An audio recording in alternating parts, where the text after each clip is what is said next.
saat si kasep, saat si ganteng, saat si gelis, saat si hebat, tetapi manehanana daek wudu kemudian sholat, Allahu Akbar, diperhatikan kan ku Gusti Allah, nangtung awal maratibit tawadu, rukunya na Masya Allah, begitu sujud banget sakitu dimumule jeung mulyana, tapi dia diantelkeun kana tamu. Nu mentak pang hebat-hebat nama orang lamun sholat di kamar, nu hebatna langsung antelkeunana kana taneuh. Di masjid mah pan kuari mah taneuh. Kuari mah marmer. Sakitu di marmeran kita di khusu. Salat apa ngajamin khusu? Kolbuna can dibersihan mah. Lain terletak pada pakaian, pada kolbu. Nah, pakaian mana bagus deh kumaha engke kolbuna geus bersih mah ngeunaheun. Ieu kolbuna. Supaya nyebut Allahu Akbar teh hiji Allahu Akbar. Allah Maha Agung. Tah supaya datang orang ke Allah Maha Agung, salat orang teh ya bener-bener tawadu. Jadi berarti beneran salatna. Aya sahabat naros ya Rasulullah, salat hayang bener sih kumaha? Ti mimiti wuduna nu bener cak Kanjeng. Wuduna heula nu bener. Lamun wuduna bener salat teh bakal bener. Tu wuduna ge teu bener. Sakumaha papatong hisang. Ieu wudu teh salat teh wal bener. Wuduna heula nu rapi, hadirkeun beres salat. Mudahan bakal ieu kahuswanana engke ku Allah dibere. Aqrabu ma yakunul abdu ayakuna sajidan. Pang deket-deket da kaayaan hamba keur sujud ka Allah. Ketika orang kersujud deketnya serta ka Gusti, sebab orang dek nempelkeun beungeut kana taneuh. Mun deuk menta orang kersujud ka Allah. Kersujud Kangjeng Nabi ka kuping doana la usyi sanaan alaika anta kama asnaita ala nafsi, kersujud Kangjeng Nabi. Kersujud Kangjeng Nabi, a'udzu biridaka min sukhdika wa bi mu'amatika min ridha. Maafatikan la usisana narika anta kama asnaita ala nafsi. Kanjeng Nabi keur sujud kan maca eta. Ya Allah, eta keur sujud urang daun kabutuh urang. Masyaallah ar-raki'un as-sajidun salat. Beungeut tu sakieu mulyana dimumule ku urang tapi didaek dipake sujud geus sorga. Iyalah ar-raki'un as-sajidun. Masya Allah. Al-abidun. Gering orang setik tetep paksakeun. Allahu Akbar. Biasa bae. Saha nu nyaho gering eta anu terus maot, aju urang salat bae kan mantep. Ya Allah. Dua.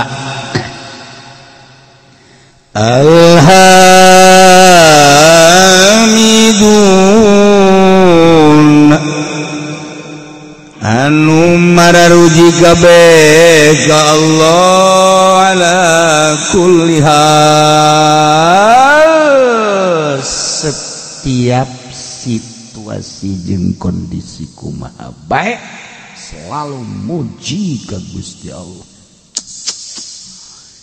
Jelema anu muji ka Gusti Allah dek teu muji kumaha tuh, dek teu muji kumaha sebenarnya mah ka Gusti Allah. Urang teh eueuh kaya nang Allah, ya Allah ya Rabb, alhamdulillah diayakeun.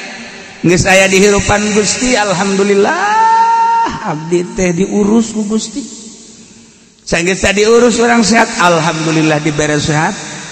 Geus sehat teh pan karasa kuari. Dahareun nu amis karasa amis, nu asin karasa asin, pahit karasa pahit, peuheur karasa peuheur. Eta kan ngaranna sehat bokos kitu teh. Gusti alhamdulillah, alhamdulillah.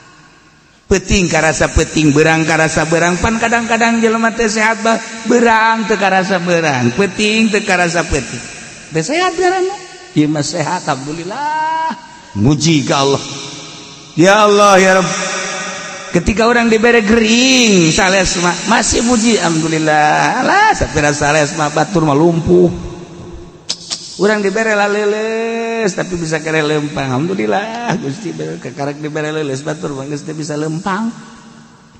dibere orang geus teu bisa leumpah alhamdulillah Gusti batur mah teu bisa diuk abdi mah diuk bisa keneh bisa urang atuh mah diuk tuh kan bisa diuk tapi teu bisa leumpah alhamdulillah batur geus bisa diuk-diuk acat bari mah bisa ngedeng doang tapi robah mah bisa batur bae teu bisa robah-robah acan abdi mah ya alhamdulillah ngedeng mah bisa robah bisa ngomong mah ngeunah kadak dibere pararanas beungeut bae ge batuk saeutik maju bae teruskeun salat neng bilang aing mah geus baal salat bongan ku Allah dibere gering Gusti Allah tolol teh budak ku aing nyoba ka sia muji terus ka Gusti Allah alhamdulillah li'anna Allah akhbara an ahli al-jannah bi annahum yahmiduna Allah ta'ala sebab Allah ngabejaan ka urang kabehan tentang ahli surga bahwa ahli surga teh maruji selalu ka Gusti Allah dina Al-Qur'an dijelaskan wa akhiru da'wahum anil hamdulillahi rabbil alamin selalu maca alhamdulillahi rabbil alamin wa akhiru da'wahum tung undanganana ucapanana ahli surga alhamdulillahi rabbil alamin takkan jin nabi kana nabi idza atahul amru yasruhu qala alhamdulillahilladzi bi ni'matihi tatimmus shalihat idza atahul amru bi kurhi qala alhamdulillahi ala kulli hal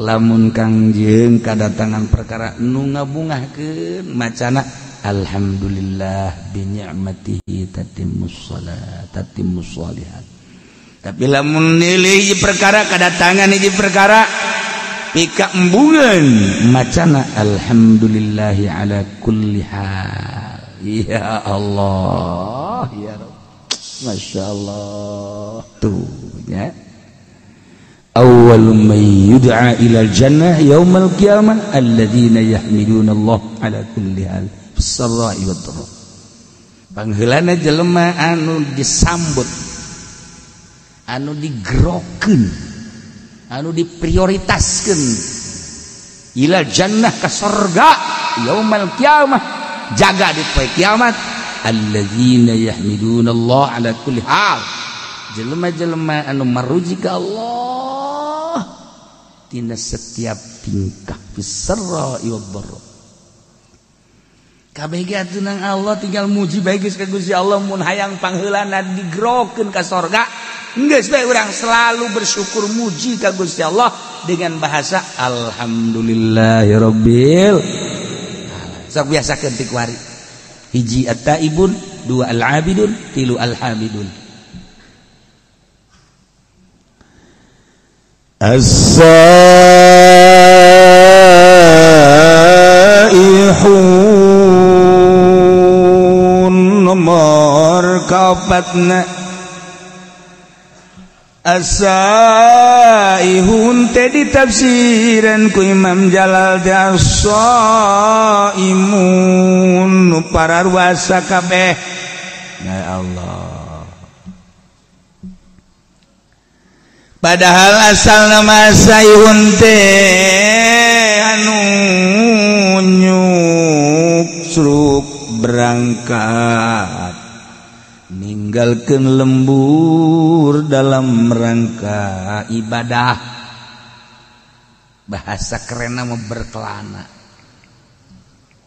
tapi berkelanana lain yangan ani ieu mah berkelana seuri heran aing mah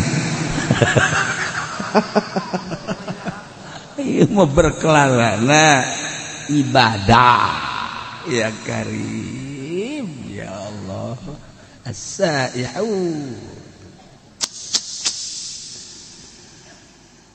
jelema-jelema nu ninggalkeun lembur ibadah ka Gusti Allah keberanian si Imam Jalal nafsiran as-saihun ku as-saimun lantaran jelema anu puasa teh kapan ninggalkeun kangenahan dahar, kangenahan minum, kangenahan jima, ku ninggalkeun dahar minum menjima, maka sarua jeung jelema anu beberangkatan ti imahna. Ketika jelema berangkat ti imahna menuju satu daerah, eta teh kapan ninggalkeun kesenangan-kesenangan. Sapoe dua poe mah kadang bekal aya keneh, 3 poe 4 poe bakal aya keneh. Tapi kabelah ditu malah zadalah geus bekal. Ketika geus bekal nyana tawakkaltu 'alallah. Na eta saihun nu puasa ge kan kitu. Sanajan teu ngomong ka Gusti Allah sarua jeung kieu Gusti, abdi teh ieu teh dibere sehat ku Gusti. Tapi abdi ayeuna erek ninggalkeun heula dahar, ninggalkeun heula nginum, ninggalkeun heula pamajikan jibah moal. Lantaran abdi teh ieu teh rek berangkat ka Gusti, ieu mah hayang menang ridho Gusti. Padahal mah dahar halal, minum halal, jimah halal. Tapi abdi hayang ngadeketkeun diri melalui pepegatan ala kadar datang ka magrib. Ai geus magrib mah abdi ge eta mah qada. Daharna ge eta mah nu biasa sapiring jadi 3 piring. Ai sia naonan goblok cek Allah. Ai ini pepegatan ulah rosa teh gatu magribna. Hampura bae Gusti mah. Tah eta kan pepegatan dagarana saihun. Oh, jadi atuh majaz. Majaz lah cek ahli bayan mah. Teh saihun. Wow, gede ganjaranana. Was. Senin, Kemis, atau Rajab, ya saihun sepuguh Ramadan, sorga. Ya Allah, sakitu ge di bejaan, komo mun teu beja, engke sia mah nyedekeun ka aing di akhirat, nyedekeun begitu ku malaikat ditimbang balu puasa Rajaban, bongan ki uci tengah bejaan, mana tak ki ucina tolol ya. Aing ke di akhirat di demo ku sia. Aing kitu mah geus ngabejaan. Aing datang aya naon sia. Jojoakan aya naon. Nah, teu di bejaan, teu di bejaan naon. Bos Rajab. Ulah ngirung atuh sia ngomongna. Sia ulah ngirung ngomongna itu.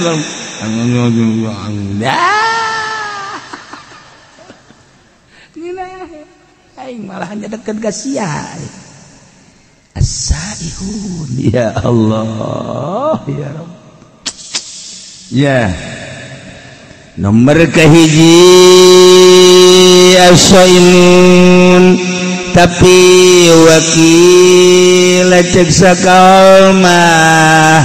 Iya dina hadis, cek dina hadis siyahatu ummati as-saum tadi. Atawa talabatul ilmi, jelema nu neangan ilmu agama eta adalah saihun, ninggalkeun lemburna ti Belaraja, ti Cisoka, ti SPT, Espatan ti Bogor ya diqurakeun suka tanah, nah, suka bumi maksudnya. Pan digelag-lagasna ninggalkeun lembur, ngaji neangan ilmu Allah, saihun surga. Eta keur carita masih keneh saprovinsi, urang lewat Jawa Tengah, Jawa Timur, makin jauh makin gede ganjaran. Wah, cenah urang mah wang kamisro. Wah, habis di jero. Cangro, kacang di jero, sukro, suuk di jero, babari comro, oncom. Urang Sunda mah babari. Nyieun ngaran teh babari cilok, aci dicolok. Cireng aci digoreng, ya babari jasa geus. Waduh, nyieun ngaran sadaek-daek bae.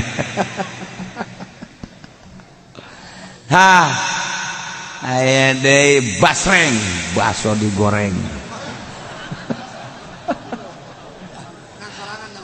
macam disebut jauh tinggalin zaman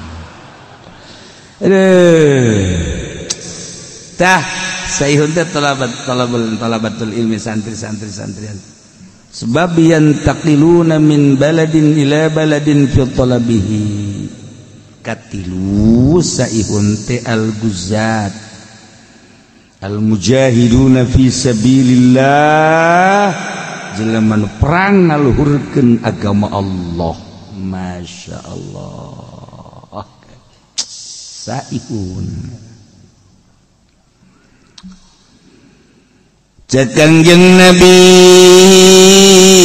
idzam tana minal ukli wal syurbi wal wiqai wasada ala nafsi abwaba syahawatin fatahat alaihi abwabul hikmah wa tajallat lahu anwaru alimil alamil jalal saihun teh jelema-jelema anu pararuasa ninggalkeun dahar nginum jima hayang menang ridho Allah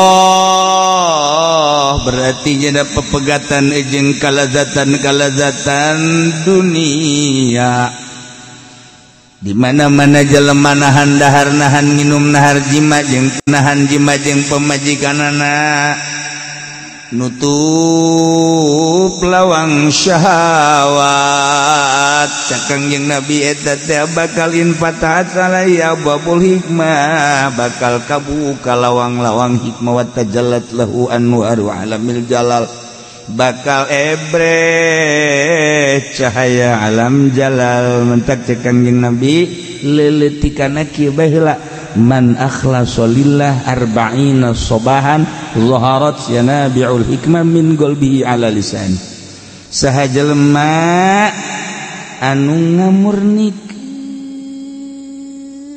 ngaikhlaskeun ngabersihkeun tina dahar nginum jeung jima puasa 40 poe bae bakal zaharat yanabi'ul hikmah lahirlah sumran-sumran hikmah timbul tidak kolbukna bakal kana lisan engke lisanna bakal dibimbing ku Gusti Allah sebab kolbukna bersih 40 poe ulah dahar ulah nginum ulah jima jeung pemajikan 40 poe 40 peuting paeh bisa lain hajulah sakaligut peutingna saetik bae berang tapa ngaran tapa ya Allah ya Rabbi abdi teh terik belajar tapa we dina bulan Rajab teh di pepegatan heula jeung sangu jeung nginum jeung jima peutingna ala kadar be urang teh lobakeun tafakur ka Gusti Allah tadarruk ka Gusti 40 poe coba ge ieu cak Kangjeng Nabi man akhlasa lillah arba'ina sobahan 40 poe bersihan zaharat yanabi'ul hikmah bakal lahir sumran-sumran berhikmah geus omongan urang teh anu tatadina ku pamajikan tilok didenge ku ari mah didenge tatadina pan pamajikan ka batur mah daek kadang kana kasalaki mah tilok asal-asal ke ngomong mah ngajebian jeh salon jeh kitu beh enak pan urangnya ha coba ge 40 poe urang tapa beuh pamajikan ge ujianana nampe di urang coba Kak ngomong sih Kak abdi asana rindu masyaallah eta bersihan 40 poe saihun ngaran masyaallah jadi engkena lamun geus berhikmah min qalbihi ala lisani atuh payasiru minas saihina fi alami jalalillah al muntakilina min maqamin ila maqamin wa min darjatin ila darjatin jadi engkena kasupkeunana ngalalakon fi alamir ruhaniyah mindahkeun alam jasad ka alam ruhani atuh kudu ditapaan ieu lah ngaranna saihun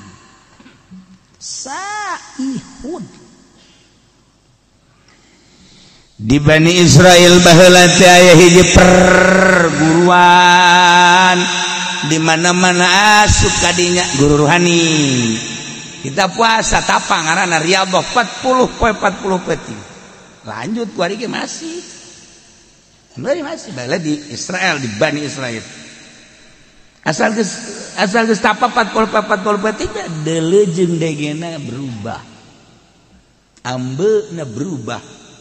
Kuari geus jadi aya di alam ruhan. Hebat eta perguruan ruhani mun kuari thariqah nu asli. Nah, aya hiji jelema asup ka dinya eta teh bagi teh tukang zina. Lacut mabok. Aing asup ka perguruan ieu lah. Riyadhah nya 40 penting biasa bae cara itu sesuai jeung aturan guruna. Baturna lah lulus nya mah henteu. Batur lulus nya mah henteu. Dedeleuan batur geus beda, dedengean geus beda. Perasaan geus beda nya mah tetep bae ngabaged. Laporan ka guruna. Cenah Kangjeng Nabi man akhlasa lillah arba'ina subahan yuharat yanabiul hikmah min qalbi ala lisan kula geus kurang kumaha cenah ieu geus ninggalkeun lembur ninggalkeun dahar ninggalkeun nginum ninggalkeun jima tapi kok batur lalu lulus kula henteu mana ucapan kangjeng bau nungtutnya na cak guruna tenang dipandian ku guruna pandian doa bareng di guru bareng sia doakeun ku guruna di mana ieu sih kasalahanana menta ka Gusti Allah ya Rabb ieu budak teh hayang bener tapi ieu geus diriyadhahan 40 penting masih keneh di mana kasalahanana dibere ilham ternyata korengnya anak jadah anak zina bahkan indungna masih zina keneh jadi gangguanna ti indung gangguanna ti indung langsung didatangan ku guruna nyai wah order ya guys ya siapa tuh nyokan pakai sorban meren anggap order baik kecuali si eta los aduh yang si bangsa apa berenya lu datang teh pajadek mau order naon iya kalengitan anak leungit cek anak kubu waduh tukang neangan order lain masalah gitu bi anak ayah di pesantren kula di pesantren sanunita teh budak pondok aing mah teu sudi terido paingan tuh kan jadi ieu budak teu nepi-nepi teh eueuh ridho ti indung ieu cek manehanana ieu anu jadi cikal bakal ngalanjutkeun perjuangan naon lah pokoknya perjuangan maksudnya perjuangan naon bisnis non migas ya anak kula wareng pesantren paingan ku kuliah teangan nu bae tah mah ridokeun bae nya binya ridokeun anak geus pesantren di imah di ditu bahkan geus 40 bener leungit geus 40 poe ieu ngajakan apa hayang sorangan manehanana hayang mengabdikeun diri ka Gusti Allah lantaran kaya miskin beungar nu kukumaha ge bakal pae becek man lah mani ngabdikeun diri bae ayeuna riyadhah masyaallah teh budak ku suci-suci teuing pikiranana padahal dibere dahar tina hasil non migas tapi ya budak naon gitu jadi bagus. Saya tuh diridokeun atuh geus itu sabodohnya deuk ibadah mah ka Gusti Allah balik deui geus diridokeun ngadoa deui memeh ngadoa cik anakna mama abdi kuari geus berubah pemikiran abdi dedelana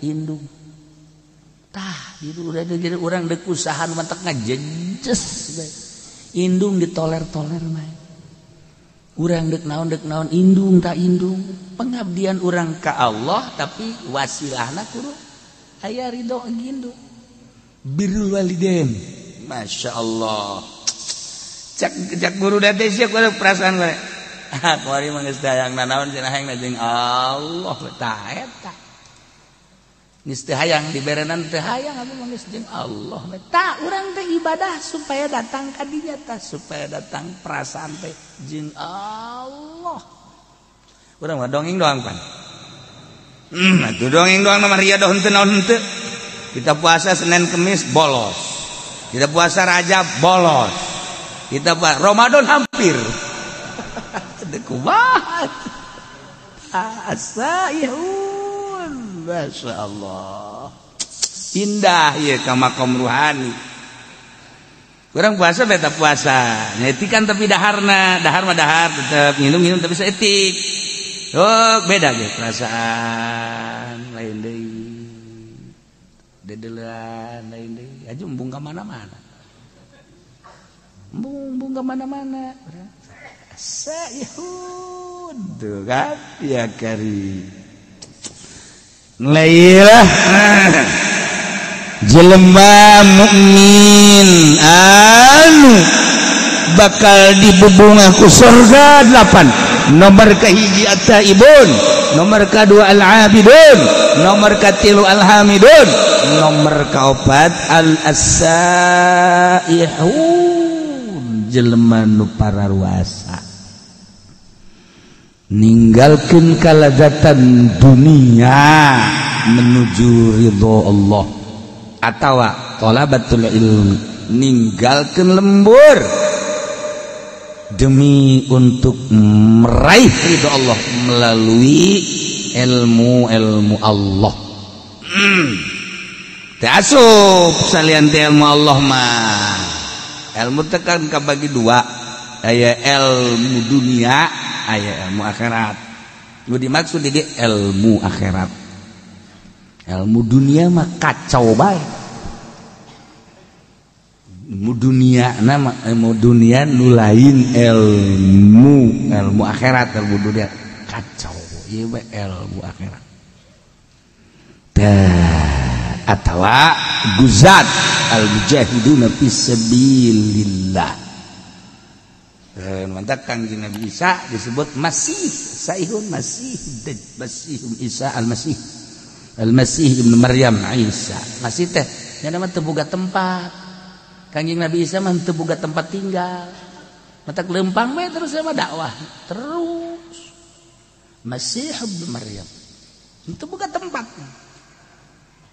mantap urang kuari riweuh amat teu boga tempat bagi kudu membingung Kangjeng Nabi Isa mah teu boga bogain sajin kal aja ya Allah nu laloba ge ditaringgalkeun ku urang geus itu urang kumaha Allah bae cenah dibere alhamdulillah teu dibere alhamdulillah tah supaya datang ka dinya tah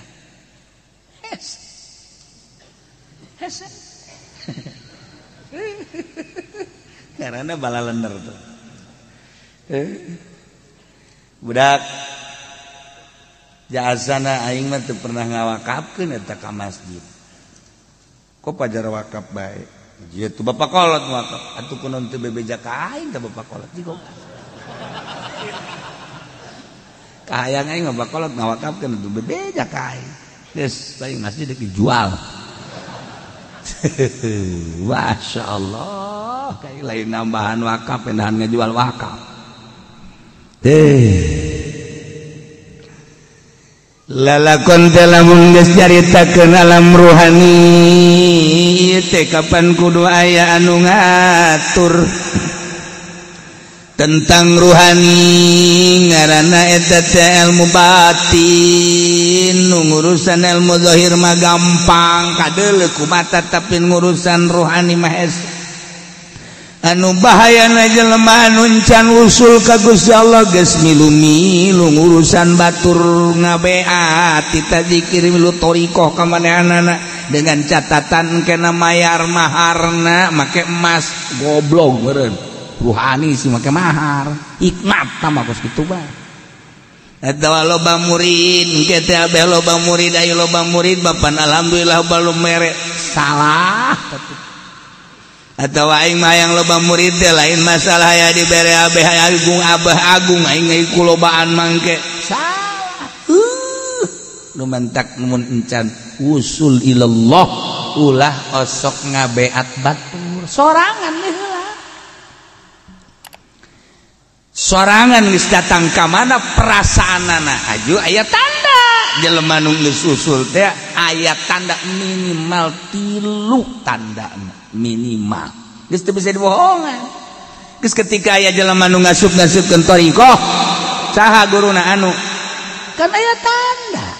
Aduh karunya amat eta takabur itu budak ngasup-ngasupkeun thariqah ieu cek janakeun ibadah ka urusanana aya syariat mah syariat thariqah mah lain kudu geus usul. Ya tuh usul ununya sama iwal ti Allah pan aya tanda tangkal ge dipelakeun sirungan kadeuleu ku urang sirungan aju kembangan kadeuleu aju buahan atuh sarua teh ge ku ahlina mah kanyahoan tah ieu kan ku ari loba thariqah kajajaden main beat bae make emas sekali beat 10 gram atau sapi hiji teu mah ilmu jurig teh bagus kitu mah.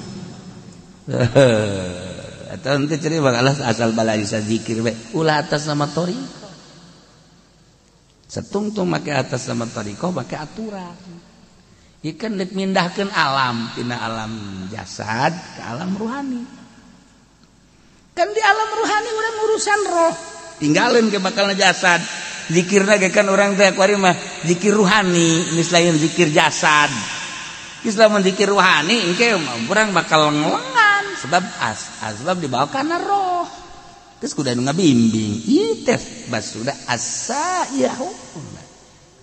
Jelema anu ngalang-lang buana berangkat ninggalkeun jasad ndek menuju ruh asa yahu. Batak di manaan as-shaimun. Pasti atuh sorga ya mah jelema sorga neangan guari urang teh anu bebeneran deuk ka Allah na anu lalampahanana teh lillahi taala di lembur urang teh angan kiai namun salat nu lillahi taala alamun ngazakat lillahi taala kiai eta lamun ngaji embungeun dibayar nya nama tilok make turga target lamun make turga target eta mah lain kiai nu kitu mah ngaranna ronggeng mun aya kiai make target nu kos kitu ngaranna ronggeng kiai hijikeun jeung sinden Karawang saipun mah lain kitu lillahi ta'ala. Oh, salaman ipis teu kudu usah nama lillahi ta'ala ditarima ge paling 10.000. Barang mung kandal mah teu kudu. Ente ulah ente. Aduh. La ilaha sa'ihud ya. Eueuh di urang perkumpulan halqah. Riungan thariqah eueuh. Kuduna makan aya babacaanna khusus, tujuanna khusus nu ngabimbingna khusus. Cara ashabus supah geus ulah hayang nanaon. Geus abeh ulah kabita neuleuh motor teu kabita neuleuh mobil teu kabita neuleuh jabatan makomo hiji we Allah lah cenah kiai ulah kos kitu cenah ngomongna kumaha cenah mun jelema kos kararitu engke ieu sanu ngurus negara ulah waka ngomong kitu sia teangan aya nu daekeunna goblok ye ulah sok aju ulah ngomong kitu cenah kiai beusi jelema kararitu kabeh ulah waka ngomong kos kitu aya nu endegna je digantung sia ku aing teh sok areng ngomong kitu atuh cenah lain syariat Kangjeng Nabi jangan kos kitu mah kumaha lamun jelema kararitu kabeh ayo saha nu endegna ayo ninggalkeun warung ninggalkeun toko ninggalkeun tani ninggalkeun bisnis ninggalkeun pamajikan ibadah bae ka Gusti Allah aju cek cenah ngomong atuh mun kos kitu kabeh teh mah ulah bakal ngomong kos kitu kabeh sia we endegna moal tembak siapa ini parangsana naon beureu hese ugu pan Kangjeng Nabi mameme diangkat jadi rasul teh hubiba dibake ka resep khola nyepi heula Kangjeng Nabi teh dibere embung babarengan jeung makhluk jeung jelema teh dibere embung ngadenge suara-suara jelema teh dibere tebet tangah hiji jeung jelema teh hubiba ilayal kholau resep nyepi datang ka Kangjeng Nabi teh naek ka Guha Hira sorangan memeh diangkat jadi rasul teh mawa bekal Kangjeng Nabi teh Zamzam ala kadar roti ala kadar korma ala kadar pertama Kangjeng Nabi teh di ditu teh kan saminggu naik deui ka ditu teh jadi 12 poe naik deui 15 poe dibere resep nyorangan di Guha Hira teh eta gunung teh can pernah katincak ku jelema Kangjeng nu ngamimitianana masyaallah ibadah bae ka Gusti Allah teu hayang ngadenge jelema suara-suara studi ka Gusti Allah lempeng ka Baitullah ibadah tahanus ngaranna dibere resep kos kitu nu mah tak wajar lamun malaikat Jibril datang sebab keur nyorangan urang mah kuari can pernah riadoh di pondokna ge di pondok modern boga jaringan organisasi barang datang ka imah dek urusan agama ti mana horeng tai podol sero teu pernah tapa iya di pondok pesantren Salafiyah bae kuari geus unu tapa komo di SMP lain soreng senawiyah maksudnya lain ulah tapi lain di urusan agama tama administrasi ulah dipotong atuh kiai sekaligus ngomongna ke admini jeung terasi kan jadi beda aing bae aing ngomong tah engkena jadi kada demes kana dunia kada demes engkena kada dunia lah cenah kiai henteu ieu mah dek nyeun pondok pesantren modern tapi teu kada demes kana dunia nonggeng aing mana jelemana beungeut tak kos kumaha Kiai Salafiyah hese ngariung asal tadi dibere berkat bae haju bae ngahiung ulah sok kasinggung iya mah dek nyaritakeun ge lain nyinggung ya hese maksudna hese mantak neangan kiai nu asup ka Golkar lillahi ta'ala mana coba kiaina mana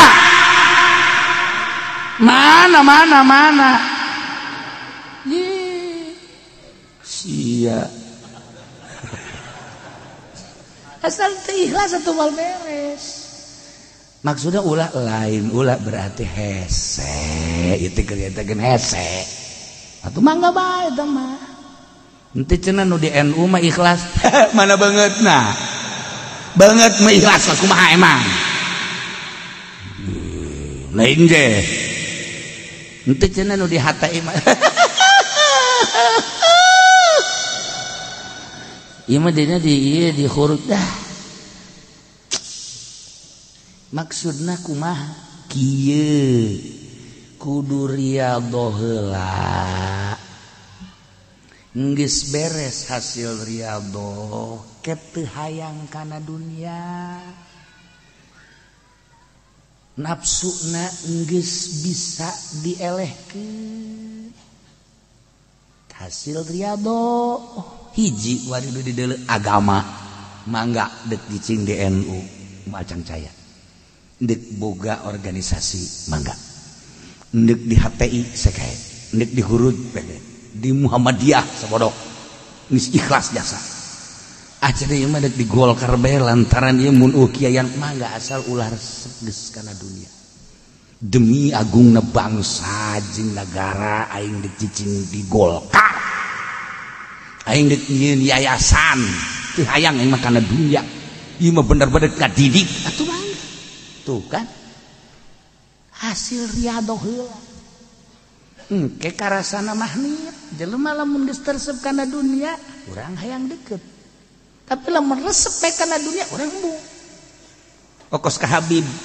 Habib baheula mah urang resep jasa ka Habib teh lantaran teu resep dunia ya sing iki mah mengkonon tah kan ka kiai deh ka kiai ka guru baheula makan di ajeng-ajeng mama sumping kuari mah itu guru datang deui karena ke minggu kamari ku geus datang deui bejakeun aing eueuh kitu geus teu hayang ka pagejeun guru goblok ulah disalahkeun habibna ulah disalahkeun kiaina nu disalahkeun kepribadianana cinta dunia ajakan ngaji ku kabehan nongkrong sapeker dulur ayo orang ngararaji hayang ngararaji teu hareangeun masyarakat kunaon lain dek ngaji di benak hatina hayang dibere di benak hatina hayang meuli ban setipan pun siang hooh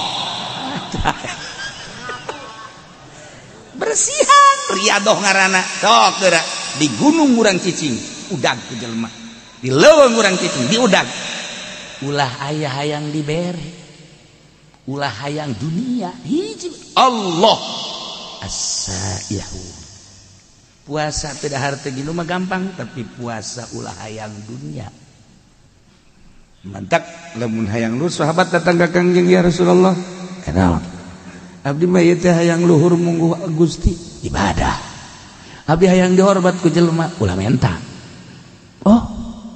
ulah menta dihormat ku jelema satungtung sia menta moal dihormat jeung bakal dijauhan ku jelema kok kitu sia Rasulullah sebab dunia dipake ka resep ku kabehan siana resep atuh besi kacokot kan ku sia usahakeun sia ulah menta bahkan batul mere ge ku sia ulah ditarima coba ge mun teh diudag ku jelema coba abdi rek meraktekeun dipraktekeun ku sahabat teh masyaallah datang ka ngarumpul di sisi imah ya ini kamarana iya kula iya mawa iya korma iya mawa roti iya mawa iya yang kadahar ente aing mah teu hayang geus hayang adi tuh ente ieu hayang kadahar bae wow antri jelema mun kuari antri ka Haji Pendi ditarima ngawarung aing teu kudu balanja ceknya lah ieu sakit tolol di mah rokok diberean dijual roti diberean dijual kabeh dijual nah ceknya ieu teu kudu modal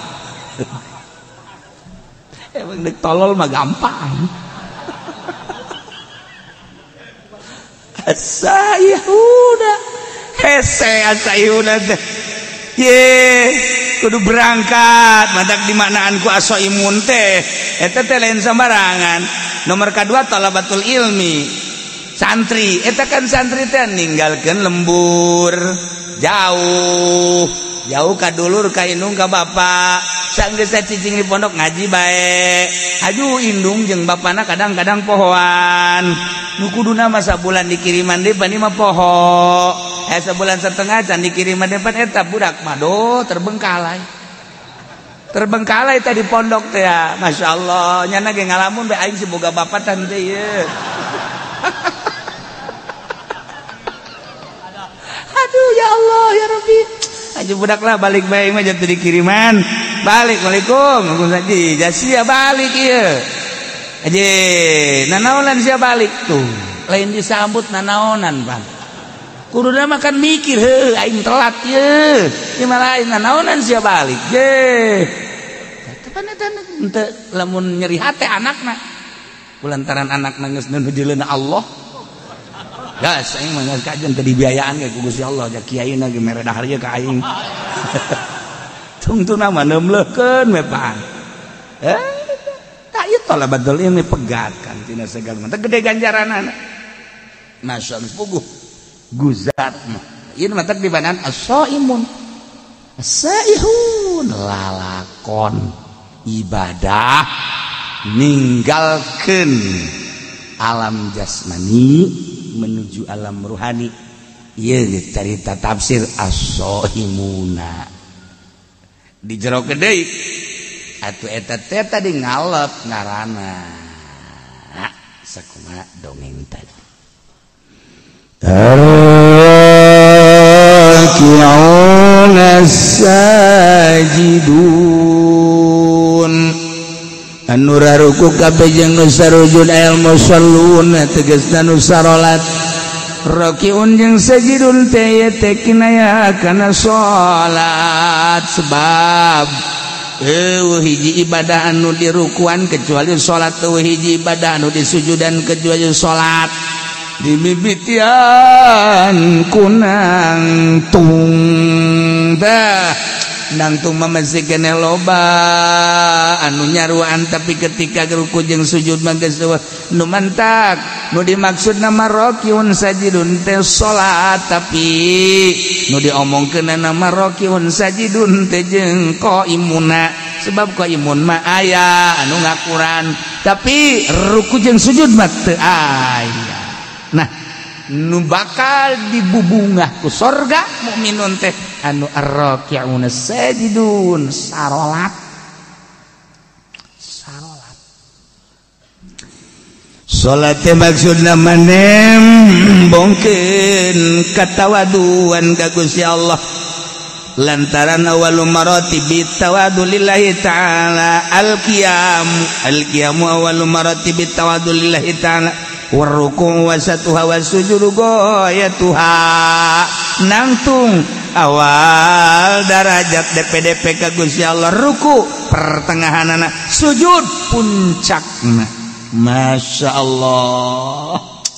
Jadi salat eta adalah nudukeun kana kudu tawadu ayana dina sujud tawaduna adalah sujud geus kudunya watuh annal maksud minus shalah nihayatul khudu wa ta'zim kebanggaan di diri urang adalah beungeut awak urang teh anu dibanggakeun ku urang beungeut sebab iyalah nu paling dihareup boga sinar beungeut jeung boga harisma. Urang lamun neuleuh beungeut SPM serem atawa beungeut jawara mata beureum kumis mablang jagot sempong awak kuru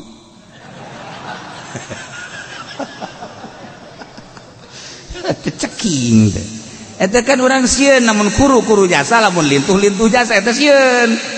Tapi lo biasa-biasa mah awak kan teh sieun. Ieu mah kuru jasa tapi kumis gede sieun urang. Ieu jelema normal teh sieun. Morpinis. Sieun. Tah. Iya.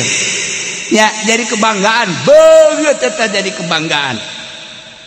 Jelema pang takabur teh jelema nu teu daek sujud. Sebab ieu lah teu daek diantelkeun kana taneuh. Saat si kasep, saat si ganteng, saat si gelis, saat si hebat, tetapi manehanana daek wudu kemudian sholat Allahu Akbar diperhatikan kan ku Gusti Allah nangtung awal maratibit tawadu rukunya na Masya Allah begitu sujud beungeut sakitu dimumule jeung mulyana tapi dia diantelkeun kana tamu nu mantak pang hebat-hebat nama orang lamun sholat di kamar nu hebatna langsung antelkeunana kana taneuh. Di masjid mah eueuh pan kuari mah taneuh. Eueuh kuari mah marmer. Sakitu di marmeran kita teh kusu. Heueuh urang mah ke samping pang bagusna pamer. Pamer teh urang kita mah tamer. Urang tamer nyana pamer. orang mah tamernya nama pamer ya maksudnya.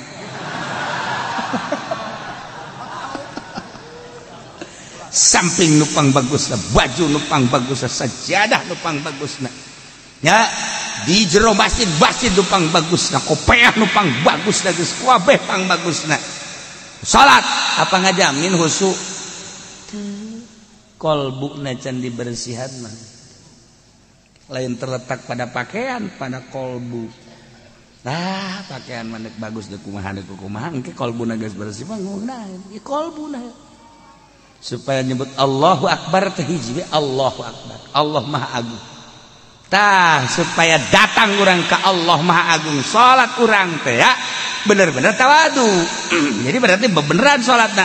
Aya sahabatna Rasulullah, salat hayang bener sih kumaha? Ti mimiti wuduna nu bener cak Kangjeng. Wuduna heula nu bener. Lamun wuduna bener salat teh bakal bener. Tu wuduna ge teu bener. Sakumaha papatong hisang.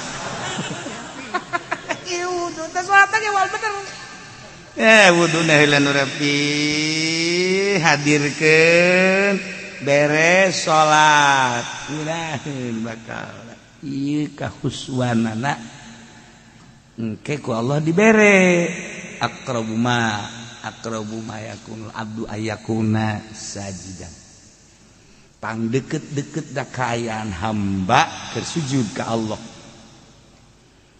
Ketika orang keur sujud deketnya sarta ka Gusti, sebab orang dek nempelkeun beungeut kana taneuh. Mun deuk menta orang keur sujud ka Allah. Keur sujud Kangjeng Nabi kakuping doana la usi sanaan alaika anta kama asnaita ala nafsi keur sujud Kangjeng Nabi. A'udzu keur sujud Kangjeng Nabi a'udzu biridaka min sukhtika wa bi mu'amatika ridha min mu'afatika la usi sanaan alaika anta kama asnaita ala nafsi. Kangjeng Nabi keur sujud kan maca eta. Ya Allah ya Rabb. Urang ge mantak naon sih? Urang keur sujud majikan kan ngadengekeun. Wah, kaji kunaon ceurik.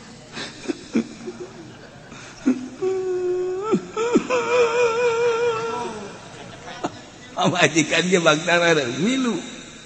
Milu nya ge, milu ceurik.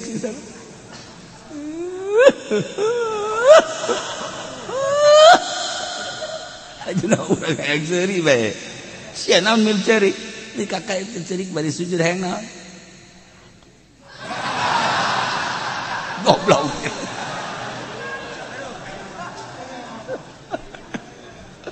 Eta keur sujud urang naon kabutuh urang. Masyaallah ar-raki'un as-sajidun salat. Beungeut tuh sakieu mulyana dimumulai ku urang tapi didek dipakai sujud enggak sorga. Iyalah ar-raki'un as-sajidun. Masyaallah. Al-amirun bil ma'ruf wan nahun 'anil munkar. Urang nu nyaritakeun salat nya ieu keur carita bae heulanan Sayyidina Abu Bakar Siddiq radhiyallahu salatna 2 rakaat nya mah penting. Sholli sunnat tahajud rakaatin Allahu akbar 2 rakaat doang ngan saquran.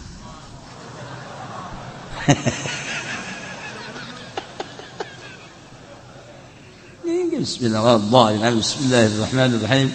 Alif lam dzalikal kitab la raiba fihi lil muttaqin alladziina yu'minuuna bil ghaibi ruku engke wal yatalattaf wala yushriku ahada. Allahu akbar. Rakaat kedua wal yatalattaf datang ke qul a'udzu birabbin nas. Sayyidina Abu Bakar Siddiq radhiyallahu. Sayyidina Umar salatna sarua 2 rakaat saquran. Sayyidina Utsman mah sarakaat saquran.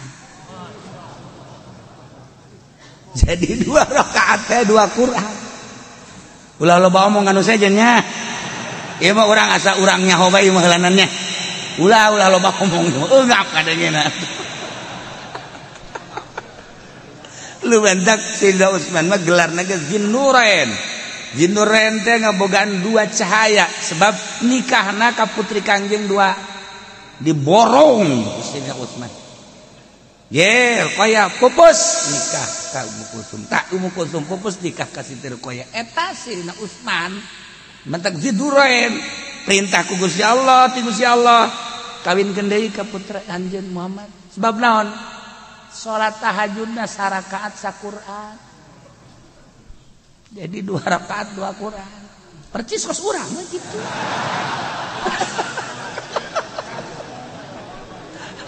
Murigak bulu ngalengena.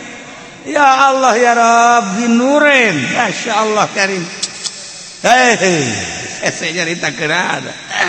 Tuh, sarua Sayyidina Ali ge kos kitu mah Khulafaur Rasyidin kumaha nandinganan. Ye. Ese ngomongkeun anak urang. Insyaallah karim. Kabelah dieuna dihitung ku urang, dihitung pembacaan. Lamun hayang tamat teh hayang tamat coba. Urang dikejar, lamun urang sajud seperempat menit. Seperempat jam. Berarti kan sajam sabaraha? 10 menit. Insyaallah. Dan sakolana teu naik meureun budaknya. Kunaon kadinya jawabanana. Inditkeun pod.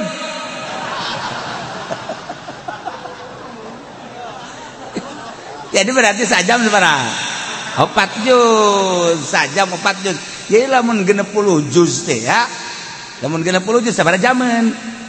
Eta keur dikejar ku urang teh saparapat jam.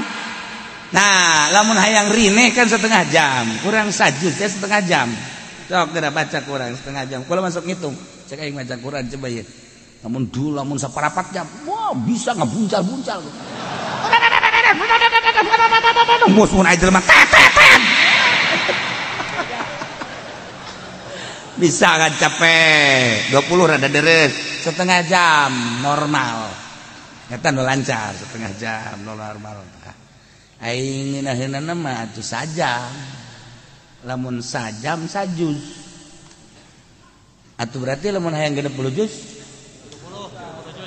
30 juz tambahan lah lamun maksudna dua kali tamatan tah sarakaat diudag kurang jadi berarti 60 juz 30 juz eta kan hese tah ngudagna moal ka udag geus kurang moal bisa nuturkeun Sayyidina Utsman Sayyidina Abu Bakar Siddiq moal bisa oh nyana mah lain alam ieu ngalengkah ke alam ruhani. Okos adzan Ki Bilal lamun didengekeun ku urang 60 km kadeng. Ki Bilal suarana. Allahu akbar. Allahu akbar. 60 kilo. Kadenge kaselan berarti. Coba Haji Pendi tidak adzan. Ayo coba. Di luar etang adenge bae kotok aing bikin ka sia. Kotok batur. Ki Bilal 60 kilo Masya Allah karim. Moal bisa diukur ku kumaha ge eta mah suara karomah tah mah. Suara karomah jelema keur ngangon kararieu bae. Jelema anu keur di sisi jalan kararieu nu di imah kararieu Ki Bilal eta begitu adzan Masya Allah. Nu tengah jawab buabeh dihitung 30 kilo suara karomah tama kuari ge urang bisa make HP streaming bener teh ngomong eta streaming tama baju awewe streaming mah aduh Gusti Allah ieu keur carita karomah mal ka udag urang teh geus alam nala asaihun arraqiun sajidun. Aduh Masya Allah. Pokoknya orang menyaritakan sahabat-sahabat tentang maca Quran. Orang geus tinggal tabena bae mangga hese. Urang hayang istiqomah bagi hese maca Quran. Allah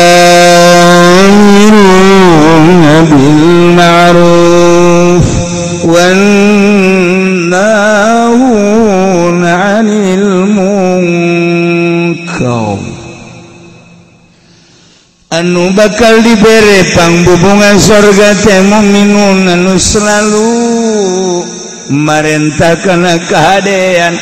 Ma'ruf nomor hiji adalah iman, merentahkeun iman. Wa nahuna 'anil munkar, anu ngalarang tina munkar. Hulu munkar adalah kafir, berarti merentah iman ngalarang kafir. Eta kapan pang gede nah pagawean. Lamun urang nita iman ngalarang kafir ka jelema nu kafir, timbul bakal naribut. Nanti jawab perangan. Al-amiruna bil ma'ruf wa nahuna 'anil munkar, perang kajen hukum lagi. Hiji-hiji atuh. Hiji-hiji heula. Al-amiruna bil ma'ruf, merentahkanlah kahadean. Dimimitian ku merentah iman. Belah dituna merentah ulama maksiat. Merentah karena keadaan ibadah. Wa nahuna 'anil munkar. Ieu berat mah nyegah tina munkar. Entak lamun teu disederhanakeun ribut diunggal negara kajian hukum sebab ieu perintah amr ma'ruf nahi munkar. Kuari dibalik kuari mah amr munkar nahi ma'ruf. Dari boh. Merentah munkar, nalarang ma'ruf. Kuari dilobah kuari ya Allah ya Rabb. Geus urang atuh mah sabisa urang bae amiruna bil ma'ruf, sabisa urang naon nu urang bisa diparentahkeun jeung naon nu urang bisa dilarang. Cara urang bae melalui pengajian, melalui rajaban, maulidan jeung sajabana urang terapkeun al-amiruna bil ma'ruf wan nahuna 'anil munkar. Sabisa-bisa urang sebab teu bisa kuari melalui birokrasi di negara, geus lepas negara tina amar ma'ruf nahi munkar. Lepas nyana mah geus teu urusan amar ma'ruf nahi munkar, geus lepas. Masyaallah karim lepas. Urusan ananya nama APBD, APBN, proyek. Urusan agama eueuh. Sebentak ditegoran ku Gusti Allah, banjir, angin, gempa. Tegor ku Gusti Allah, ulah kamalina anteuing sia teh hari rub teh marukan kumaha. Kos pangeran bae sia. Aing langit, aing bumi, aing sia, aing Quran, Gusti ditoler-toler. Aing aya, sia nagana nyeun aing, podaran sia ku aing. Dialingan ku Allah. Banjir, elingan deh ku Allah, ayo gempa, elingan deh angin. Orang zikir nanti ke waktu aya gempa bae. Subhanallah. Eureun bae gempa seserian deui. Banjir. Subhanallah, masyaallah, la ilaha illallah. Eureun bae banjir, eureun deui. Sak Allah teh banjir deui kitu ku aing. Ditahayu ibadah ka Gusti Allah. Jadi pamarentahna eueuh bae deui nu nitah. Kembalilah kepada Allah. DPR teh endahan pasini be, jeung pasini. Hayu nitahan coba tuh. Ditahan babalik ka Gusti Allah, lobakeun istighfar. Jadi urang ngeunaheun gitu tang ngadengena. We nu ngahayu-hayu kejadian alam. Asal banjir kejadian alam. Gempa kejadian alam, angin kejadian alam, kabeh kejadian alam. Kanu bogana kaditu. Masyaallah. Ya al-amiruna bil ma'ruf wan nahuna 'anil munkar wal hafizuna li hududillah.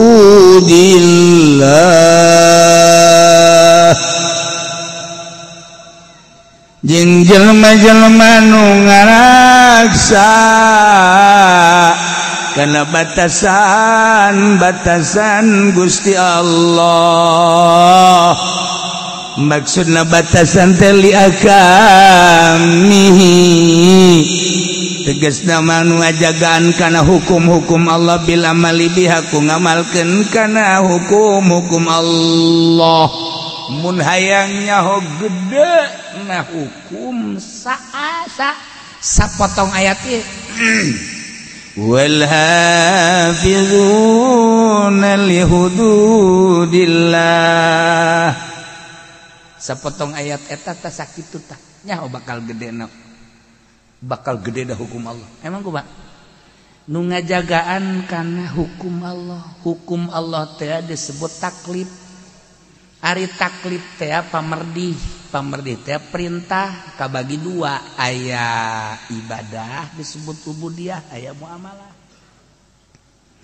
Ibadah ieu teh urusanana patalina jeung salat. Jin betung ke dina pikih babus sholat jeung nu patali kana sholat wuduna jeung patali kana syaratna jeung patali jeung pembatalanana iyalah hafizuna li hududillah hite sholat engke sholat lagi aya fardu aya nu sunnah aya nu makruh anu haram iya hafizuna li hududillah puasa bagian ibadah puasa ieu kan puasa tah geus naon teh hartina puasa kemudian puasa nu farduna nu mana puasa nu sunahna nu mana aturan-aturan puasana kumaha dibuat bae ke babus saum hafizuna li hududillah salat puasa zakat sarua dijieun kana pikir babus zakat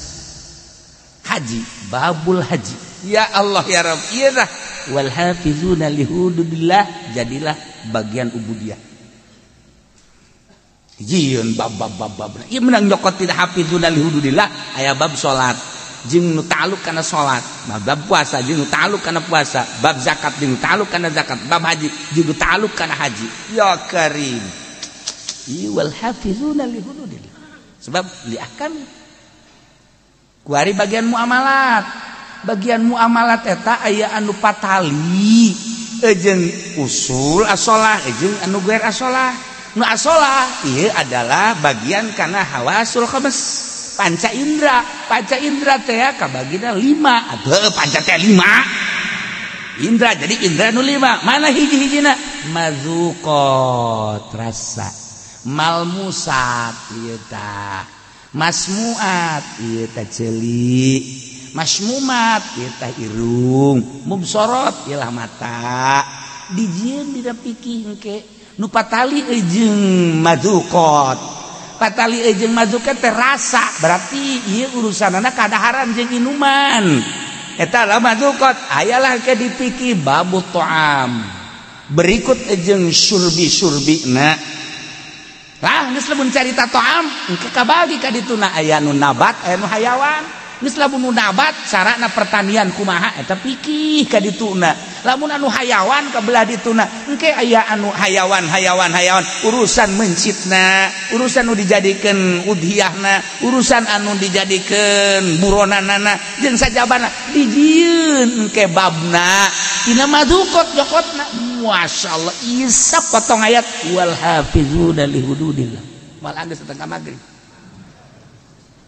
ayo sia mazuqat tadina pikir teh lamun urang ngarti mah ya ngarti oh iya babut ta'am oh mazuqat berarti muamalah oh huluna namun urang nyaritakeun ieu teh babus saum oh ieu teh bab ubudiyah ngaranna tina wal hafizuna li hududillah berarti patali jeung puasa ubudiyah bedana muamalah jeung ubudiyah naon ari muamalah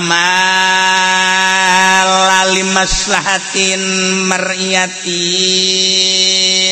lidin lan kitu lali maslahatin dunyawiyah ari ubudiyah mah lain ka maslahatan bangsa dunia lain ka maslahatan bangsa do bal libasahila mar'iyah din balik ta ka maslahatan agama ubudiyah jadi nyaritakeun ubudiyah mah nyaritakeun ka maslahatan agama ujung-ujungna akhirat langsung ke bajang patalina jeung urang mahdoh disebutna urang nyaritakeun salat urusanana pribadi urang jeung Allah urang nyaritakeun puasa pribadi urang jeung Allah urang nyaritakeun zakat pribadi urang jeung Allah urang nyaritakeun haji pribadi urang jeung Allah eta ubudiyah ngaranna urusanana pribadi urusanana jang akhirat urusan dunia geus teu urusan duniana engke patalina teh mah jeung hukum di mana-mana ka urusanana mun ngacaukeun karak aya sanksi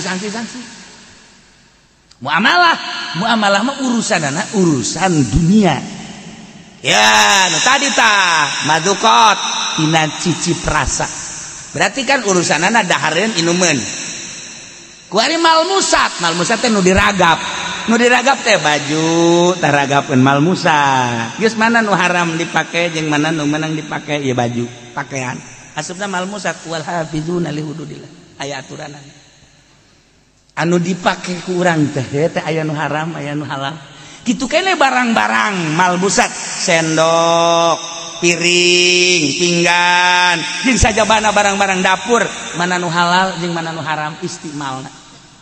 Malmusat karana. Termasuk awewe papa. Mana nu haram ditoel jeung mana nu wajib ditoel.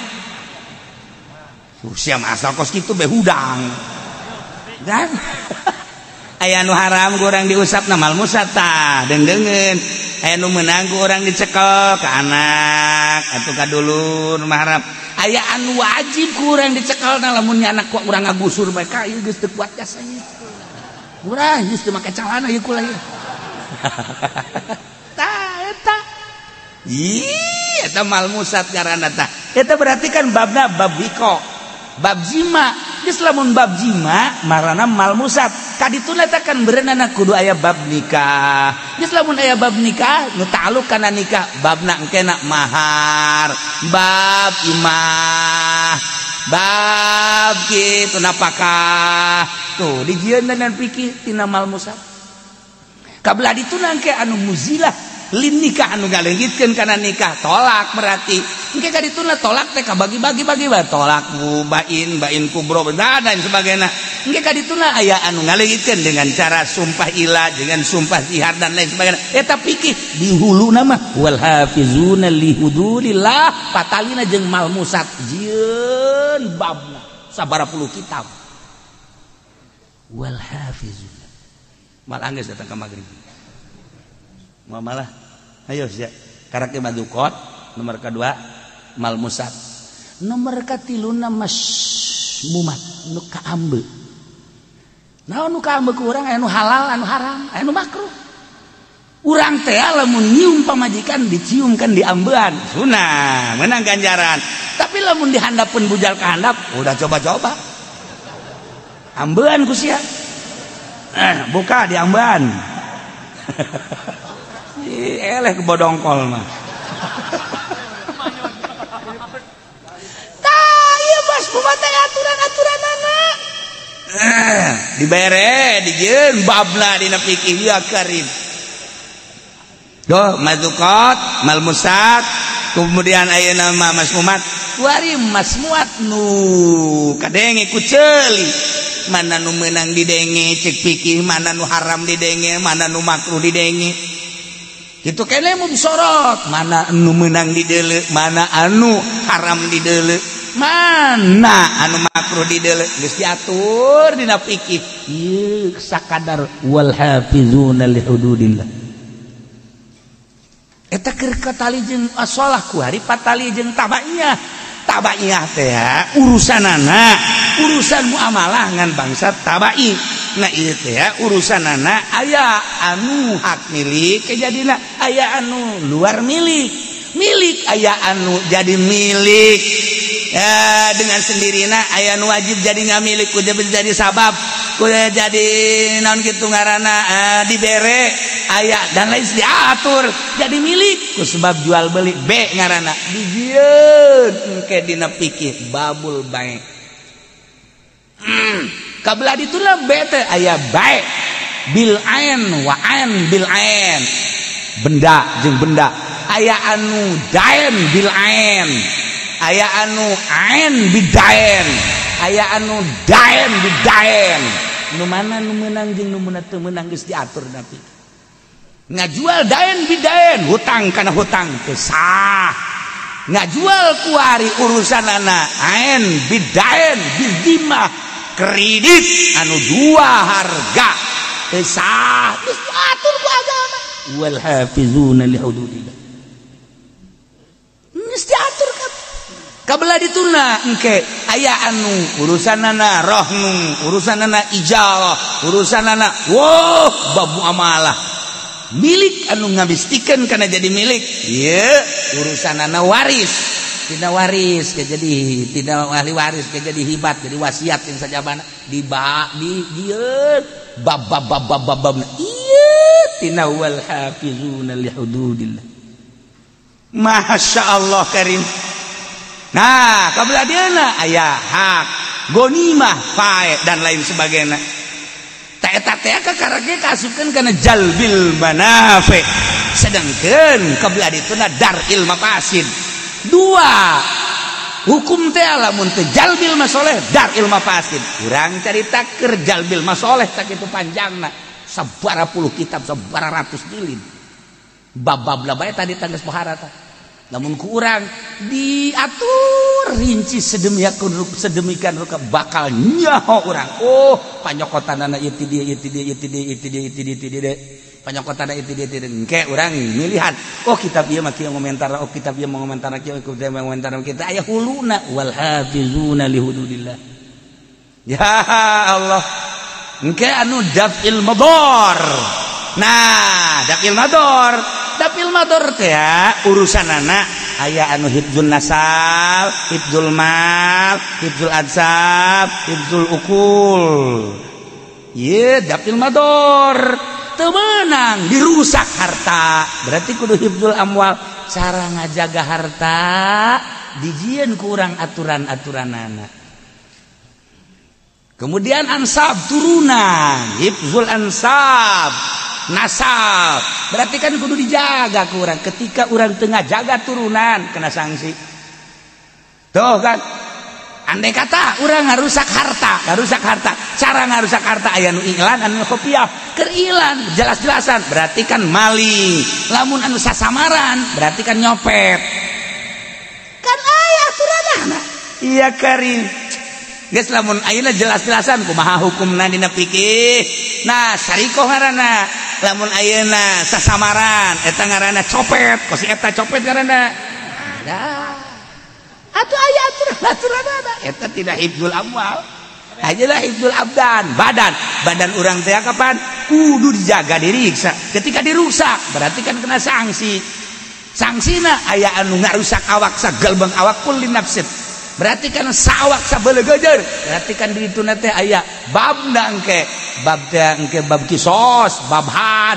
bab dan lain sebagainya lamun ba'dil abdan ngan curug doang ngan leungeun doang engke kan di dituna berarti naon tah bab had jeung sajabana masyaallah hifdzul amwal hifdzul ansab hifdzul ukul akal teu meunang dirusak dengan cara kumaha bae akal dirusak teh mabok narkoba kena sanksi kumaha sangsina dijieun bab dang ieu daril mafasid nah iyalah wanahuna wal hafizuna li hududillah anu ngajaga ngariksa kana sapirang-pirang batasan Gusti Allah tegasna ngamalkeun hukum-hukum Allah urang kudu sadar lamun cek agama haram geus bae kudu nemah haram lamun cek agama halal kudu nemah halal saeukeun sanakeun ku urang ieu mah makruh hayu tina ubudiyah tina muamalah engkena dijadikeun bae 5 4 geus ubudiyah tina muamalah munakahat jinayat jeung jinayah opat jadi ngajikan kajonteun ka luar negeri kajonteun ka mana bae nyaritakeun fikih mah hulu nangan opat doang hiji ubudiyah nomor kadua muamalah nomor katilu munakahat nomor kaopat jinayat ieu dan dina ayat teh ieu wal hafizuna li hududillah sakitu doang geus talar ieu teu bisa kabeh hese al hafizuna li hududillah ya Allah Maha kawasa Allah, maha besar Allah, maha segala-gala Allah dengan sekelumit bahasa Gusti. Wal hafizuna li hududillah, tapi kerangkum kabeh, karampid kabeh. Pikih-pikih sop pikih kabeh satunya aya kabeh di jero ayat wal hafizuna li hududillah. Nu opat hulu teh tadi hiji ubudiyah, dua munakat, dua muamalat, tilu munakat, opat jinayah. Tidinya dijieun bab puluhan di kitab disarahan deui ya Allah ya Rabb nu jelas mukminun anu wal hafizuna li hududillah ngajaga ngariksa ngamalkeun kana hukum-hukum Allah nyangakeun sadaya-daya kumaha cak Allah bae abdi banggeus percaya bae cak Allah haram-haram cak Allah wajib-wajib cak Allah sunah-sunah geus moal aya ruka-reka eta mah hawa nafsu teh mah nu kitu ngaranna. Cek Allah sholat wajib abdi bandek ngalaksanakeun, cek Allah zakat wajib abdi bandek, cek Allah puasa teh Ramadan wajib mangga.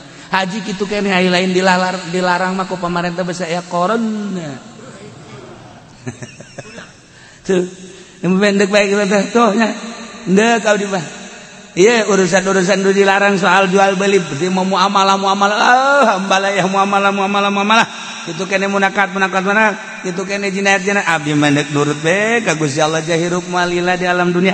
Nah, wal hafizuna li hududillah ngamalkeun kana hukum-hukum Allah ieu anu bakal meunang pangbubung.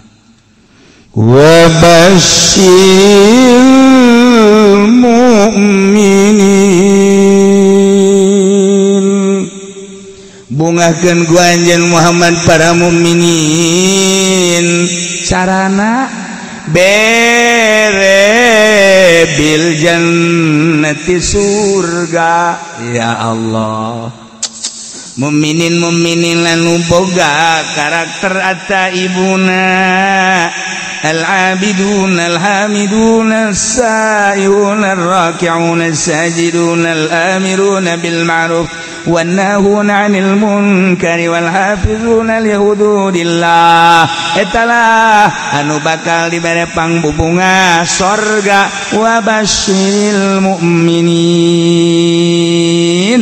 Mudah-mudahan orang kabehan dibere bisa muka mata hati orang sehingga orang bisa ngamalkeun ayat ataibuna sampai dia jeung urang nemah ka Gusti Allah Subhanahu wa taala hingga orang dibere ku Gusti Allah pangbubungah urang kabehan bakal dibere surga kabeh asup ka surga kabeh berangkat menuju surga babarengan jeung guru-guru urang jeung pemimpin-pemimpin urang dihuluan ku Kangjeng Nabi Muhammad sallallahu alaihi wasallam.